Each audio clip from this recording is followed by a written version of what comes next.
जज साहब अपनी ही माँ को वृद्धाश्रम छोड़ आए। आश्रम में माँ का ध्यान रख सके इसलिए वहां के चौकीदार से दोस्ती कर ली थी और उसे कुछ पैसे भी दे दिए थे।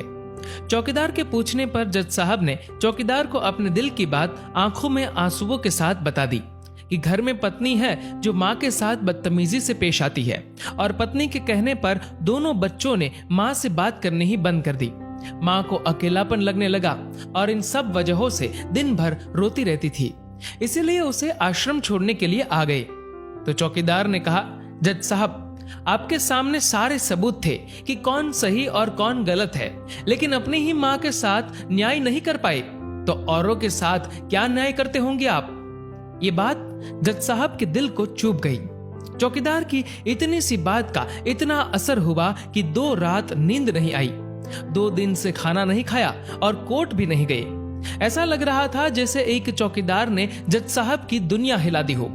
तीसरे दिन जज साहब अपने रूम से बाहर आए।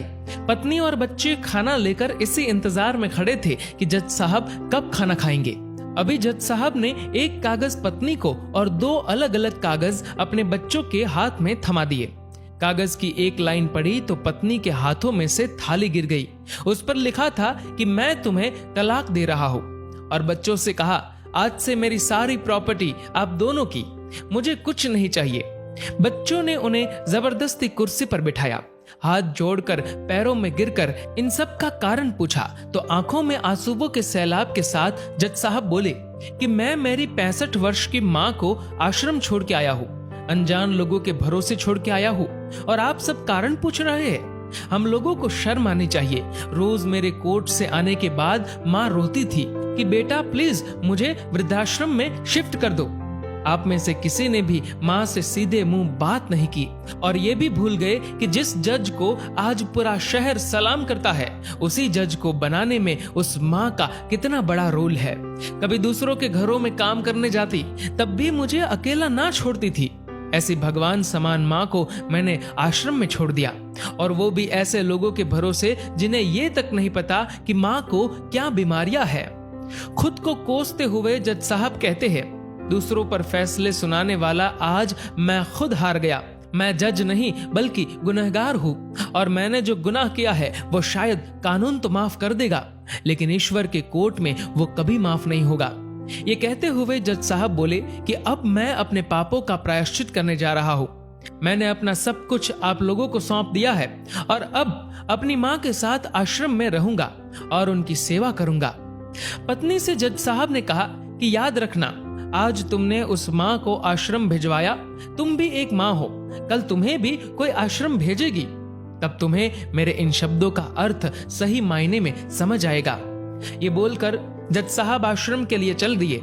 आधी रात को चौकीदार भी जज साहब को देखकर चौंक गया। आश्रम के अंदर दाखिल हुए तो देखा माँ सो रही थी।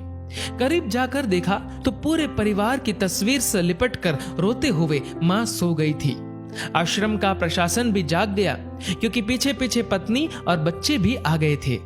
उन्हें यह एहसास हो गया था कि उन्होंने क्या पाप किया है। तभी आश्रम की एक कर्मचारी बोली, हम इन्हें आपको नहीं सौंप सकते, क्या पता कल आप इन्हें मार दो तो।